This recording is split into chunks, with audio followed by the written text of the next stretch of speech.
When Cybertruck dies, you're gonna know about it. Cybertrucks are facing all kinds of failures in the field.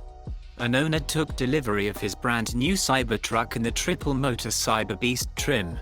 Upon taking delivery, he immediately stuck the thing in beast mode and went ham on the throttle. Almost immediately, the Tesla erupted in alarms. The Cybertruck's screen immediately displayed a huge warning stating, "Pull over safely, critical steering issue detected." The whole screen flashed in red to boot. Limp mode restricted the vehicle to tops motors to actuate the steering, with no mechanical connection to the steering wheel. The truck may have had trouble talking to one of the truck's steering motors.